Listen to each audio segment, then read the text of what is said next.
Good morning, Wabash. Sorry about the technical difficulties, but this week speaking at chapel is Professor Jill Lamberton. Jill Lamberton is an assistant professor of English and has taught at Wabash since 2009. Some of her courses include Victorian literature, composition, audio rhetoric, and African American literature. Giving her talk titled TLDR, Professor Lamberton.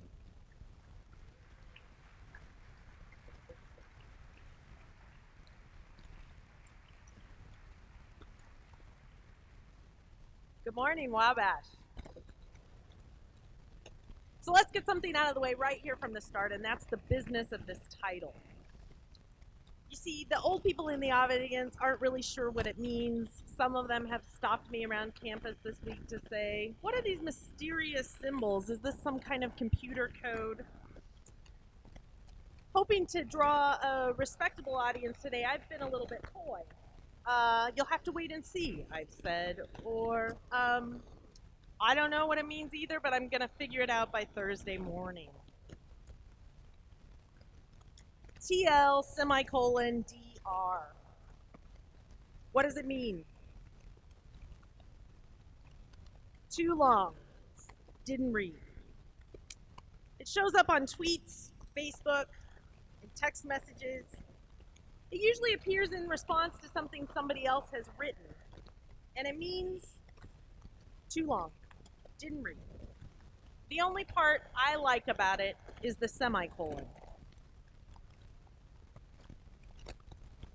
You see, the semicolon is a beautiful and widely misunderstood punctuation mark.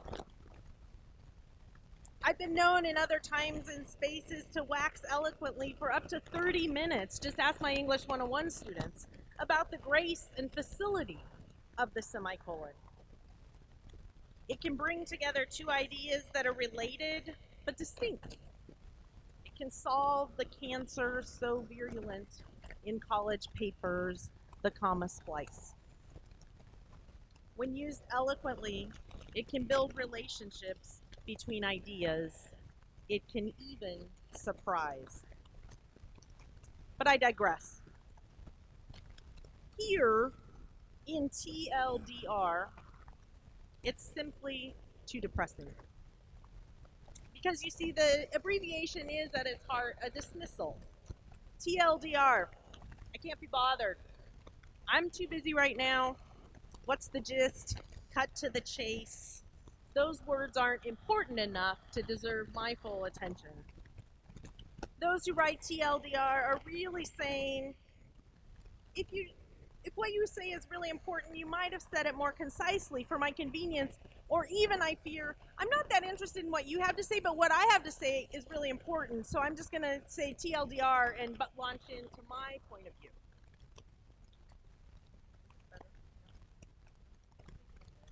Is the static too? You're okay. You're okay. Oh, here comes Phil.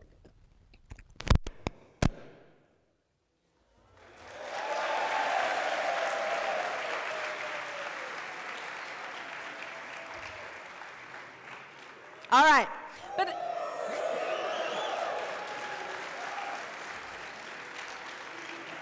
so as a professor of literature and a person who's regularly stunned into silence or into a lot more words by the power of those 500 to 800 page Victorian novels, I'm here today to make a case for reading. And in particular,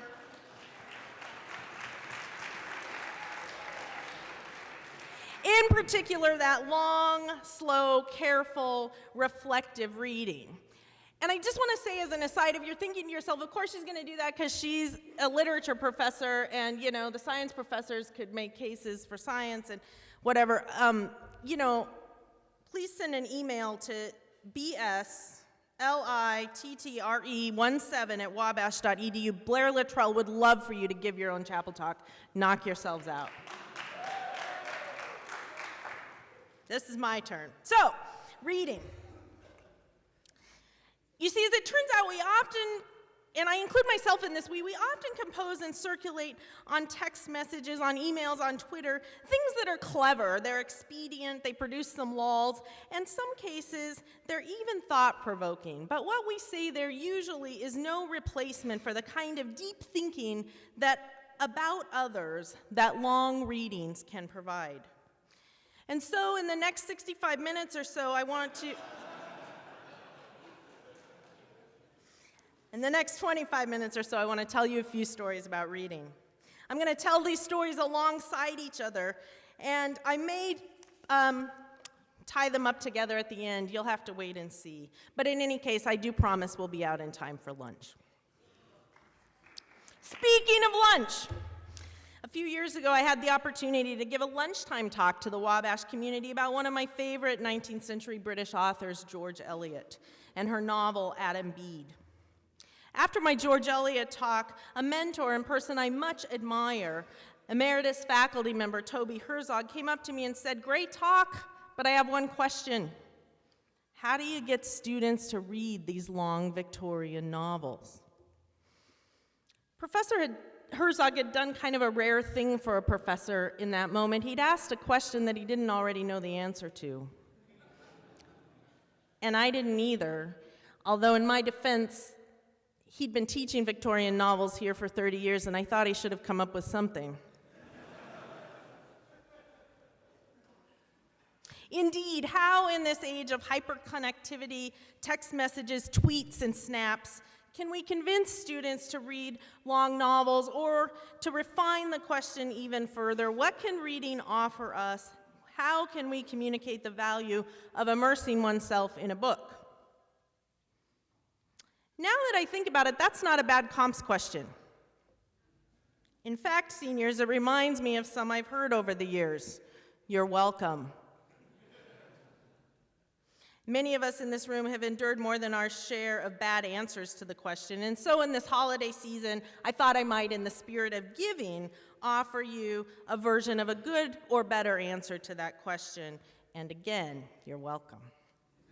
Faculty colleagues, you're welcome too. Why should one read fiction, and what can reading offer us? Well, just a few years ago, 23 to be exact, I was finishing up my junior year of college at Sagunto, Spain, near Valencia. I remember a spring day in the classroom as that Mediterranean sun poured in through the windows and warmed those ceramic floor tiles. And it was near the end of the school year. I was pretty pleased with how much Spanish I'd learned, especially considering how little I'd had to begin with. I remember on the first morning I was cold and I couldn't remember the word for cold. And here I was following along with most of what the professor had to say. I could track conversations. She said, "You'll reach a point in learning a foreign language when you've achieved a degree of fluency. And you can say what you want and need to say, you can track most conversations, but you start to realize you're not really improving. The solution in these moments," she said to us as we were about to return home and immerse ourselves in our English-speaking world, "es leer," to read. So there you go. That's one answer. A kind of solid pass, I'd say. In moments of stagnation, reading can get you over a hump. It builds vocabulary, it immerses you in the craft and fluency of others, it gets you unstuck. But there are perhaps better answers. A few years later, I was teaching high school in Portland, Oregon, and I had the chance to attend a lecture on some small topic like what's the purpose of art in the 21st century, by the novelist Jeanette Winterson. Winterson said something in the lecture I've never forgotten, and her words went something like this: "We live in a fast food society, and we're often looking for fast food answers. But the problems that plague us, the ones that endure, are slow cook problems, long in the making, often stewed in their own juices over many nights." And art, here she included her own preferred form of artistic expression, fiction. art has been and remains the imaginative space that's evolved to address slow-cook problems over long centuries. Art allows us the space to enter into and better contemplate questions and answers. Now, when I think about why I read books, two stories come to mind, and I want to share them both with you. The first is about a young man who loved reading, and the second's about a young woman who loved reading. Both were college students. Each story contains a slightly different answer to the question, what can reading offer us? But together they paint a fuller picture, almost as if they could be joined by a semicolon. The first story takes place in an all-male college in England, and it's really about two men who loved reading, a professor of English literature and one of his students. I'm not really sure the story is true, but as a professor of literature, I don't really care. It's from a scene in a movie that came out before most of you were born, Richard Attenborough's 1993 film Shadowlands, about the author and medieval literature professor C.S. Lewis. It stars Anthony Hopkins and Deborah Winger. Anyway, early in the film, we see Mr. Lewis tutoring students at Magdalen College, Oxford. And there's this one student, because there's always this one student, Mr. Whistler. Oxford students, by the way, referred to their professors as Mr., and professors referred to their students as Mr., to show formality and respect, and Dr. Blix will tell you we used to do that here, and maybe it was better that way. You'll have to ask him. Anyway, in the film, Mr. Whistler comes to class, but he often falls asleep. He's not as eager to please as the other students. Mr. Lewis struggles to engage the student, and he tries, the standard tricks, making fun of the student in front of his classmates, ignoring him, and eventually telling him, my class isn't compulsory, you're free to leave if you need more sleep. Later, a few scenes later, Mr. Lewis happens to spot the student steal a book from a bookstore, and he pulls a full Horace Turner. He goes and knocks on the student's dorm room door to offer help.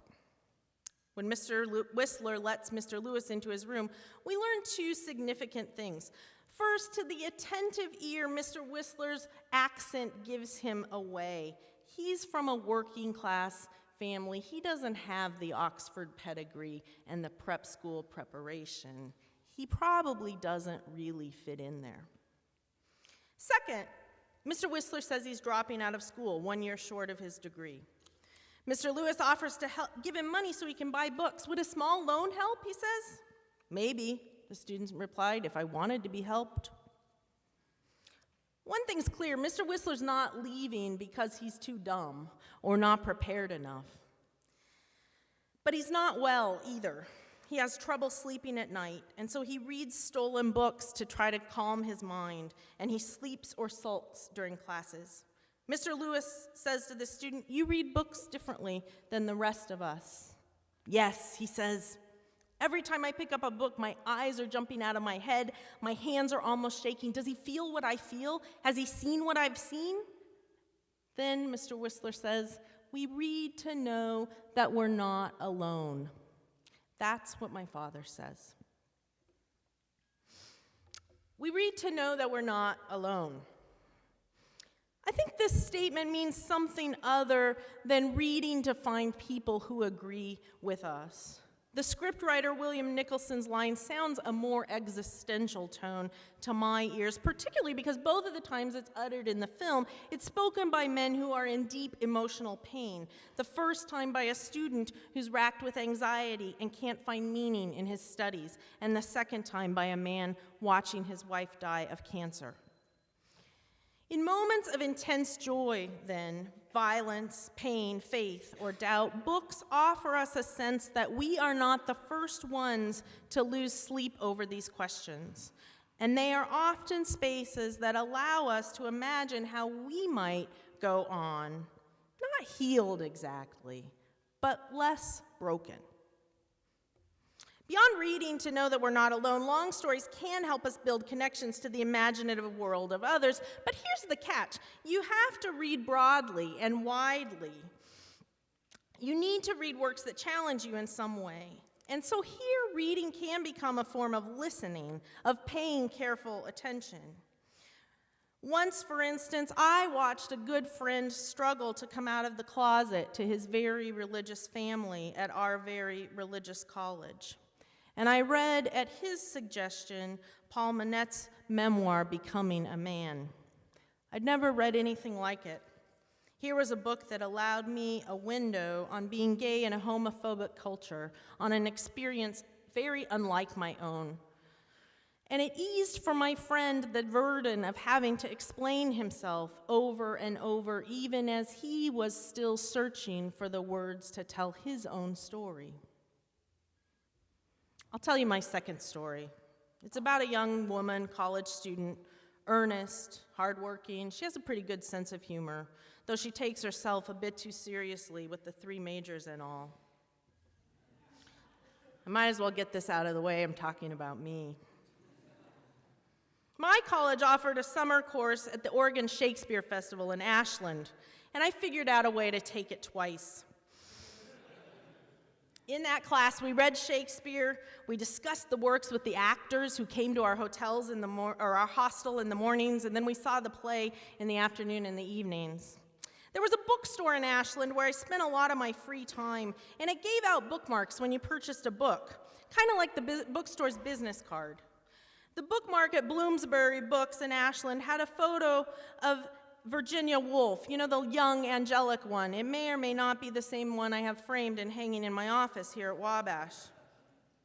And it had on it, this bookmark, the following quotation: "I have sometimes dreamt that when the day of judgment dawns and the great conquerors and lawyers and statesmen come to receive their rewards, their crowns, their laurels, their names carved indelibly upon the imperishable marble, that the Almighty will turn to Peter and will say when he sees us coming with our books under our arms, 'Look, these need no reward. We have nothing to give them here. They have loved reading.'" I love this quotation. I collected the bookmarks. I pasted one every year in my brightly colored planner, and I had a few extras stashed in the books on my bookshelves. You might be starting to wonder about my dating life back then, and really that's none of your business. So back to my books and my bookmarks. I have to admit that part of what attracted me to Woolf's statement was the idea that I could be saved by reading. I already mentioned I went to a religious college, and I was nurtured in a family and a culture that thought frequently about and kind of closely monitored the sorts of behaviors that merited heaven's rewards. So in a sense, these bookmarks made me feel grateful and relieved I was already doing enough. In Woolf's fictional dream, we readers had discovered for ourselves the best heaven could offer. The only thing for the Almighty and Peter to do was look at each other and shrug their shoulders above our well-read heads. I may have struggled a bit with humility back in those days too, but anyway. Years later, I discovered the source of this quotation. It's from Virginia Woolf's essay, "How Should One Read a Book?" And it was originally written as an address or lecture to an all-girls school in 1926. Later published that year in the Yale Review. If you want to read the essay for yourself or you're interested in checking my sources, it's collected now in the Second Common Reader. As a PhD student, I wrote a beautiful essay about this bookmark and Virginia Woolf's essay, and a graduate professor whom I much admired suggested to me that perhaps Woolf was simply making a joke when she said the Almighty and Peter would turn to each other and say, "We've got nothing to give them here." God, professors can be such wet blankets, can't they? It had seriously, perhaps embarrassingly, but seriously never occurred to me that Woolf's conclusion was simply a joke. I took Woolf's dream seriously on some level, and I think I still do. That is, there is a kind of salvation in reading. Reading long things, works that make you feel less alone, that challenge you, that open up windows on lives of others, the works that feel like homecomings, and the ones that finally allow you to feel like you've flown far away. These works decrease our fears and allow us to see those around us with more piercing understanding. In this essay, Woolf writes, quote, "Few of us ask of books what books can give us. More commonly, we come to books with blurred and divided minds, asking of fiction that it shall be true, of poetry that it shall be false, of biography that it shall be flattering, and of history that it shall enforce our prejudices," end quote. Instead, she suggests there's a better way to read, and she writes, "Do not dictate to your author. Try to become him. Be his fellow worker and accomplice. If you hang back and reserve and criticize at first, you are preventing yourself from getting the fullest possible value from what you read. If you open your mind as widely as possible, then signs and hints of most imperceptible fineness from the test and turn of the first sentences will bring you into the presence of a human being unlike any other." So here's the hardest thing, and I'm speaking for professors as well as for you students. The hardest thing is to reserve criticism for a while, to be a fellow worker and accomplice of the authors. What this amounts to, however, if you'll permit me one cliche in this talk, is something like walking a mile or two in another's shoes. It happens in books, and it can also happen in face-to-face conversations. I have my doubts about whether listening and sustained, respectful, inquisitive conversation happens on Facebook, Snapchat, or an email, because there is something that changes about the live, breathing presence of another human being. So you can claim an education while you're here from professors and books, but you can and should also claim an education from each other. And yet to do this, you have to open yourself up kind of like books and seek out conversations with those who are truly different from you, whose experience is a book you've never read slowly, carefully, or very attentively. When the students in the Wabash Liberal Arts Immersion Program share their audio essays with college administrators, staff, and faculty each summer, we who've been doing this work for several years and who think we know most of the answers most of the time are frankly arrested by the power of your stories. When the brothers of the MXI invite faculty, as they do once a year or so, to join them for Brother to Brother, I am reminded of how dang lucky I am to live here and teach here. This is an hour on Thursday evenings when MXI members draw anonymous questions from a box and go around the circle giving unscripted answers. I always leave Brother to Brother knowing that I gained more than I offered, even though I do participate fully, because I was invited into a space where men were speaking candidly to one another, dropping masks for a few minutes, trying to make sense of their world, their families, themselves. There's a lot of love in that room, and if you're ever able to accept their invitation, I urge you to do so. My spouse sometimes tells the story of a Saturday evening at the Lambda Chi house more than 20 years ago, when he was wandering around from room to room, probably, let's be honest, looking for a bottle opener. He opened the door to one room and says he felt like the temperature in the room dropped 20 degrees. Here were 4 brothers from Salinas, California, the sons of Mexican farm workers, and they were telling their fraternity brothers the stories of their families, how much their parents had sacrificed for them to have clothes, to look like they were doing more than scraping by, and ultimately what their Wabash education meant to them and their families. Everyone in the room, the storytellers and the brothers who were listening, was crying. This may not have been the Saturday evening Jeremy Hartnett was looking for at the moment, but it made an impression on him that he still hasn't shaken 20 years later. It changed the way he thinks about his students and the way he talks to his sons. It was a moment when someone was brave enough to tell an authentic story to brothers who were willing to give the gift of their full attention. As much as it pains me to think that 20 years from now you might remember a night in your fraternity house or your living unit more than you will the intricacies of one of George Eliot's novels, if you're having conversations where you're talking and listening to each other carefully and attentively, where you're finding your minds opened and your minds changed, then I can get over it.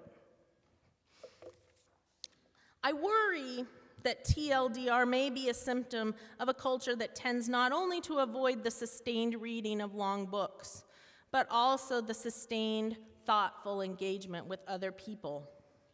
In other words, TLDR might be not only something we type on Facebook, but a way we approach familiar and unfamiliar people alike. Do you ever stop before you share your opinion and say to yourself, "Too long, don't read me, I won't read you," or "You remind me of someone, I've read you before"? Listening, really listening to each other's stories carries its own reward, and you are here to learn many things, but one of them is to read, to pay careful attention to what the men and women sitting in this room can teach you. We have something to give you here, and it is a love of reading. So, in conclusion, this year, when your family asks you what you want for Christmas, tell them, "I want a good, long book." Put your phone in the other room, grab a blanket, and settle in. Or say to a friend, "Hey, recommend a book to me that means something to you, that changed you in some way. I'll buy you a cup of coffee or a beer or two, but no more than 3, when we get back." We may not solve these slow-cook problems, but trust me, at least we'll be eating some really good food, something we haven't tasted before.